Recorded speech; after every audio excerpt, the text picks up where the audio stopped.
Hi students, मैं cell Manish Kumar from Jaipur. तो सबसे पहले आप सबका वेलकम है अपने channel tricky chemistry by Manish sir में। तो देखो, अपन ने जो लास्ट क्लास में पढ़ा था वो पढ़ा था कोलब्रुक के नियम, उसके अनुप्रयोग, उसके बाद में फेराडे के जो नियम थे वो बता दिए थे और वहां पे दो फॉर्मूले मैंने आपको बताए थे और ऐसे कहा था कि उनसे संबंधित न्यूमेरिकल अपन नेक्स्ट क्लास में देखेंगे। तो आज की क्लास है ना वो अपने बेस्ड रहेगी फेराडे के जो नियम थे उनसे संबंधित न्यूमेरिकल्स पर। तो बिल्कुल ध्यान से देखिए और क्लास के अंदर जो है ना बिल्कुल पॉजिटिवली प्रेजेंट रहें, जिससे कि आपको जो बताया जा रहा है वो चीजें आपको मिल सके। वीडियो को जो है बीच में न छोड़े, आप स्टार्टिंग से एंड तक देखिए।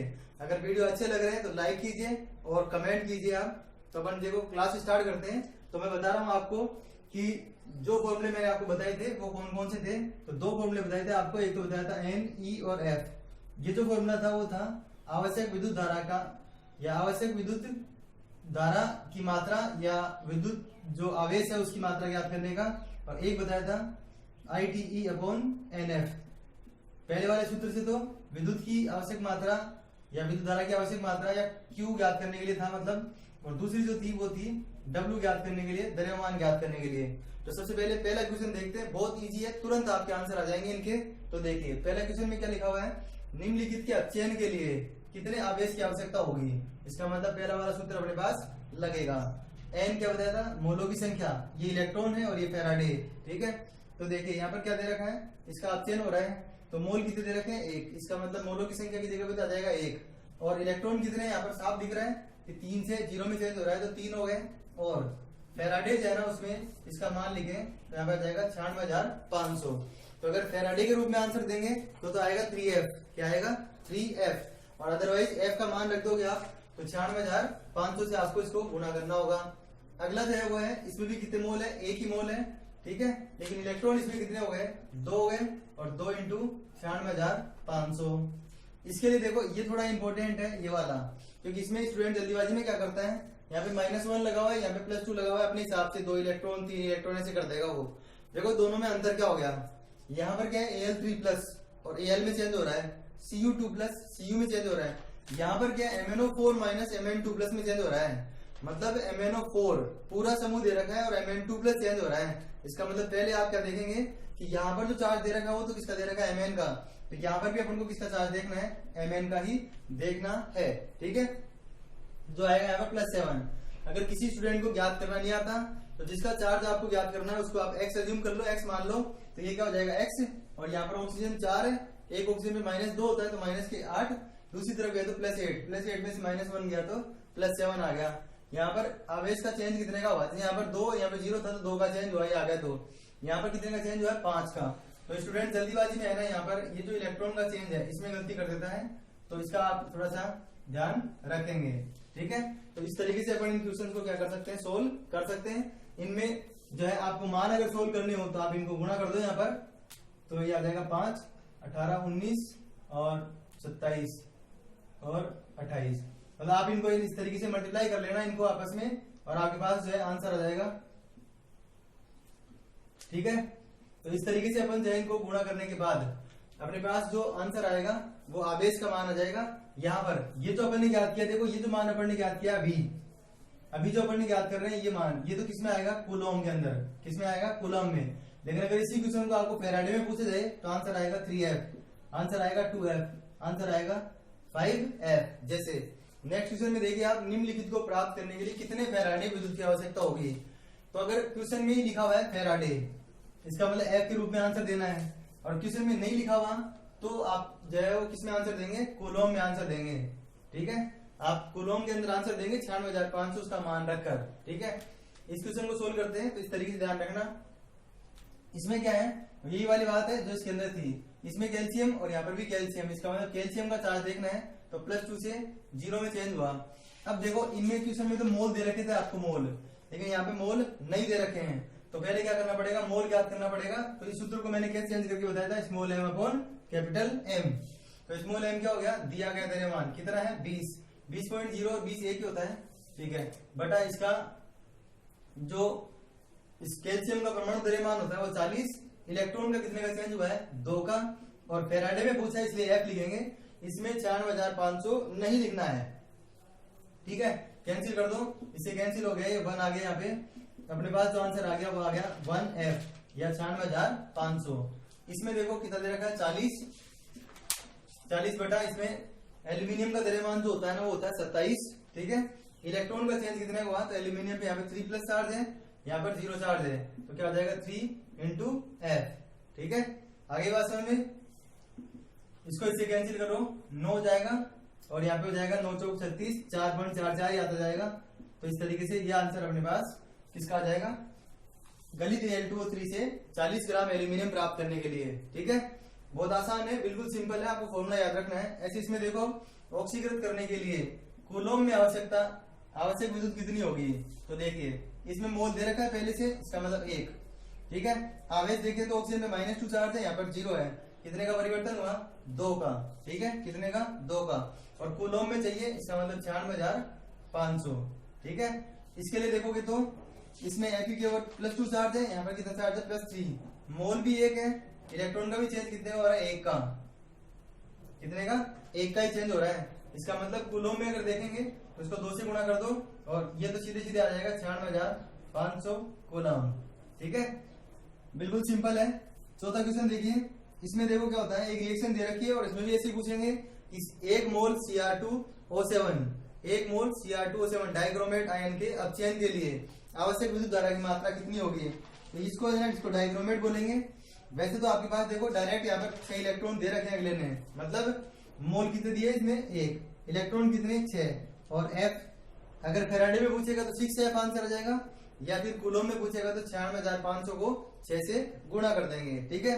अगर ये नहीं दिया होता, आप तो मान के चलो ये नहीं दे रखा, तो आप इसका चार्ज याद करोगे, पहले 1 पे आएगा 6, 2 पे आएगा 12, यहाँ पर 1 पे कितना है 3 और 2 पे कितना हो गया 6, तो 12 और 6 में परिवर्तन कितने का हुआ 6 का, इसका मतलब 6 इलेक्ट्रॉन यहाँ पर आ जाएंगे। वैसे इस रिएक्शन में दिए हुए थे, इसलिए अपन को ज्ञात करने की जरूरत नहीं पड़ी है। आगे बात समझ में आता है, बहुत सिंपल है, बहुत ही इजी है। मैं जो फॉर्मूला बताया था वो याद रखो आप बुक्स वगैरह में बाकी जगह पे देखोगे तो आपको थोड़ा टिपिकल लगेगा, ये बहुत आसान तरीके से फॉर्मूला बना रखा है आपके लिए, शॉर्ट ट्रिक है ये। देखिए कॉपर सल्फेट के विलयन को 1.5 एम्पियर, मतलब आपके पास क्या दे रखी है, धारा दे रखी है 1.5 एम्पियर, 10 मिनट, इसका मतलब टाइम दे रखा है 10 मिनट, विद्युत अपघटित किया गया तो कैथोड पर निक्षेपित कॉपर का द्रव्यमान। तो देखो इसके लिए सूत्र क्या बताया था आपको, ये बताया था, ये इस सूत्र में अगर मान रखेंगे तो W बराबर I कितना है 1.5, ठीक है। टाइम को हमेशा सेकंड में लेंगे यहाँ पर, तो टाइम जो है ना वो कितना है 10 तो इंटू 60, 10 इंटू 60, ठीक है। उसके बाद में E का मतलब था इसका द्रव्यमान, तो कॉपर का द्रव्यमान होता है 63, याद रखना आपको ये, ठीक है। उसके बाद में N, नंबर ऑफ इलेक्ट्रॉन्स है वो कितने होंगे। देखो मैंने बताया था आपको कि इस वाले सूत्र में N का मतलब मोल है, और यहाँ पर जो N है वो है स्थानांतरित होने वाले या जो इलेक्ट्रॉनों की संख्या है ना, वो अपन मान सकते हैं यहाँ पर। तो कॉपर सल्फेट में +2 चार्ज है, यहाँ पर क्या पूछ रहा है कॉपर, इसका मतलब 0, तो नीचे कितना आ जाएगा 2 और इंटू 96,500, क्या आ जाएगा इंटू 96,500। बहुत ही आसान फॉर्मूला है, सब चीजें अपन को दे रखी थी, बस केवल इसका परमाणु द्रव्यमान आपको याद रखना था।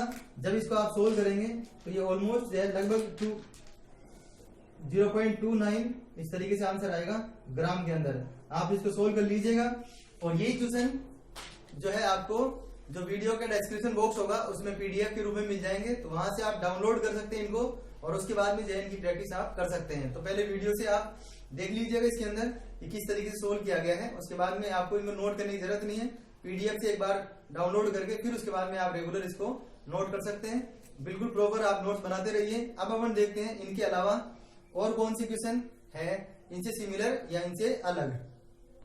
तो अब अपन नेक्स्ट जो क्वेश्चन अपने पास बचे हैं फैराडे के नियम से संबंधित, उन क्वेश्चंस को अपन देखते हैं। तो देखिए सेकंड जो अपने पास जो टाइप था क्वेश्चन का, ये फर्स्ट टाइप तो अपने पास था जिसमें अपन ने कूलोम के अंदर आवेश या फिर फैराडे के अंदर आवेश की गणना करी थी। दूसरा अपन ने कहा था कि कॉपर जो है ना उसका कैथोड पर निक्षेपित द्रव्यमान कितना होगा। लगभग उसी के जैसे क्वेश्चन जो है ना ये भी है। इसका सोल्यूशन अगर देखें अपन, इसका हल अगर देखें तो देखो निकल के लिए बोल रखा है कि एक विलयन का 5 एम्पियर, कितने एम्पियर 5 एम्पियर की धारा प्रवाहित कराते हुए 20 मिनट तक इसका विद्युत अपघटन कराया गया, तो निकल का द्रव्यमान कितना होगा, मतलब कैथोड पर निक्षेपित निकल का द्रव्यमान कितना होगा। तो आपको करना क्या होगा कि जो मान दे रखे हैं, आई बराबर अपने पास दे रखा है 5 एम्पियर, क्या दे रखा है 5 एम्पियर, टी बराबर दे रखा है 20 मिनट, क्या दे रखा है 20 मिनट। और अपने से द्रव्यमान पूछा है तो W बराबर ITE/NF, ये सूत्र था अपने पास ITE/NF। क्या करना है आपको, देखो I का मान आपको दे रखा है कितना 5, T है ना T, तो फिर से किसमें दे रखा है मिनट में, इसका मतलब इसको सेकंड में चेंज करेंगे तो 20 × 60। फिर आपको निकल का द्रव्यमान याद रखना है 59, कितना याद रखना है 59। कॉपर का द्रव्यमान 63 63 याद रखोगे, निकल का द्रव्यमान याद रखोगे 59। इसी तरीके से जिंक और सिल्वर का भी बताऊंगा मैं आपको नेक्स्ट क्वेश्चन के अंदर। एन इसमें भी 2 ही है, कैसे पता चला ये बता रहा हूं मैं आपको, ये पढ़ू कैसे पता चला कि यहाँ पर 2 ही है ये। तो इसका तरीका अपने पास हुआ कि निकल के ऊपर 2 चार्ज है, यहाँ पर +2, और प्राप्त किसमें हो रहा है Ni धात्विक अवस्था में, किसमें धात्विक अवस्था में, और धात्विक अवस्था में प्राप्त हो रहा है। इसका मतलब ये हुआ कि इसमें जो है ना इलेक्ट्रॉन की संख्या कितनी है, इसके अंदर भी 2 है, ठीक है।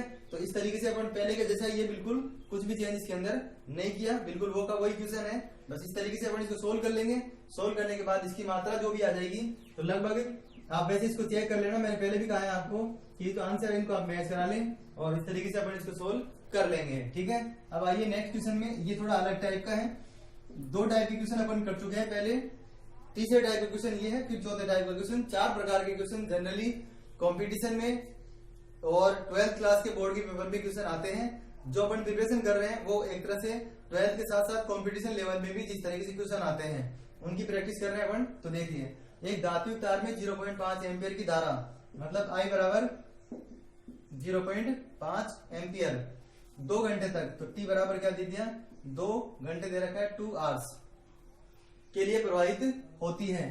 तो तार में कितने इलेक्ट्रॉन जो प्रवाहित होंगे, ठीक है।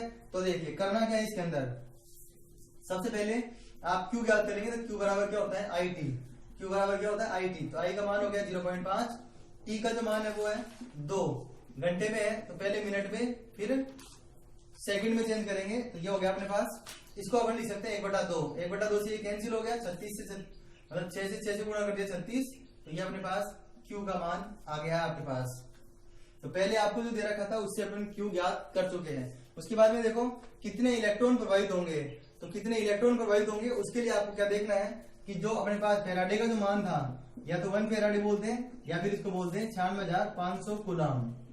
तो यहाँ पर भी कूलम के अंदर ले रखा है, तो यहाँ पे भी कूलम में लेंगे, तो 96,500 कूलम में कूलम आवेश में इलेक्ट्रॉन जो प्रवाहित होते हैं, में प्रवाहित इलेक्ट्रॉन की संख्या वो होती है अवोगाद्रो संख्या के बराबर, किसके बराबर होती है अवोगाद्रो संख्या के बराबर। तो अगर 1 कूलम होता तो क्या हो जाता 6.022 या 23 भी लिख देते हैं इसको, अपॉन 96,500। अब 3600 कूलम में कितने इलेक्ट्रॉन प्रवाहित होंगे, 3600 कूलम में इलेक्ट्रॉन जो प्रवाहित होंगे उनको आप ऐसे लिख सकते हो, बटा में आ जाएगा 96,500 और यहाँ पर आ जाएगा 3600, ठीक है। जब आप इसको सोल्व करेंगे तो आपके पास लगभग जो है आंसर आएगा ये। फिर से कह रहा हूं मैं, आप इलेक्ट्रॉन जो उनको आप खुद भी सोल्व करेंगे, मतलब ये जो सॉल्यूशन अपन कर रहे हैं उसको आपको खुद को भी सोल्व करना है। तो ये हो गया अपने पास 3rd टाइप का क्वेश्चन। अब आते हैं 4th टाइप के क्वेश्चन में। ये जो मैंने लिख रखा है इसको पूरा नहीं लिखा है, आपको पीडीएफ में पूरा क्वेश्चन मिल जाएगा, क्योंकि बहुत बड़ा लैंग्वेज लिखी आती है इसकी, लेकिन होता बहुत आसान है। जैसे लिखा आता है कि एक जो सेल है उसमें 3 प्रकार के विलेन जो अपने डाल रखे हैं, जिंक सल्फेट मतलब ZnSO4, AgNO3 और कॉपर सल्फेट, और इनको A, B और C 3 सेल बना दिए गए।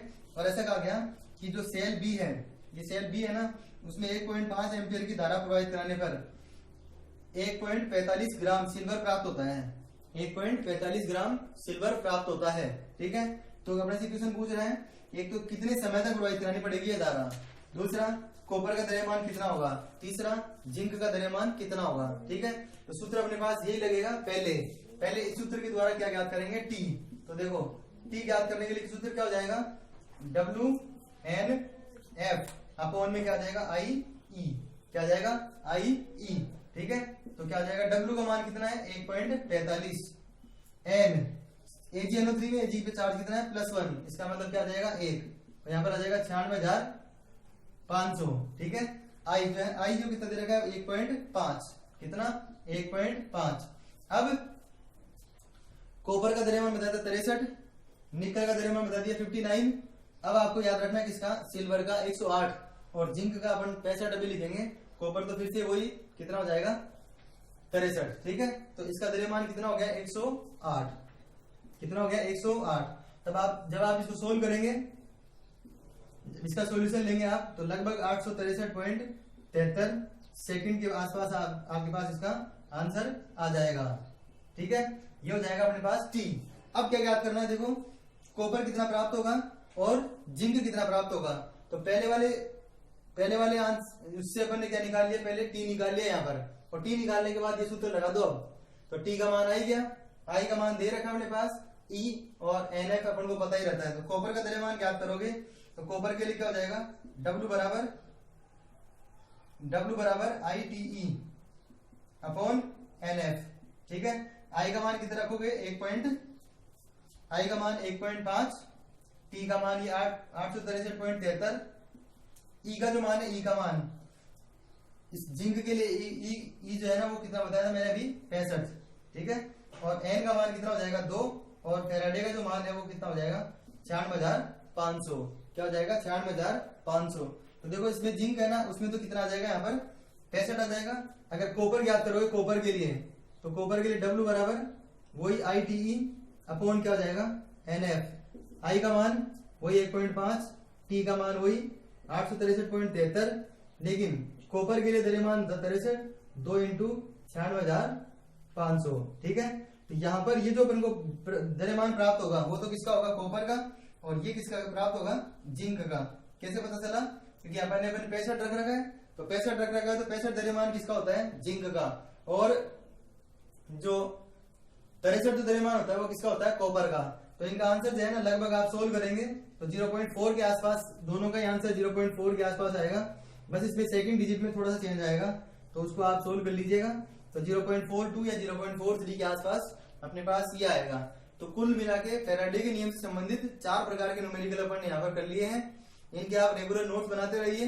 किसी तरह की कोई दिक्कत आती है तो आप कमेंट कर सकते हैं। अगर वीडियो आपको अच्छे लग रहे हैं तो लाइक कीजिए, और चैनल पे पहली बार आप आए हैं तो चैनल को सब्सक्राइब कर दें और बेल आइकन को प्रेस कर दें, जिससे सबसे पहले आपके पास जो वीडियो जो बनेगा उसका नोटिफिकेशन आ जाए।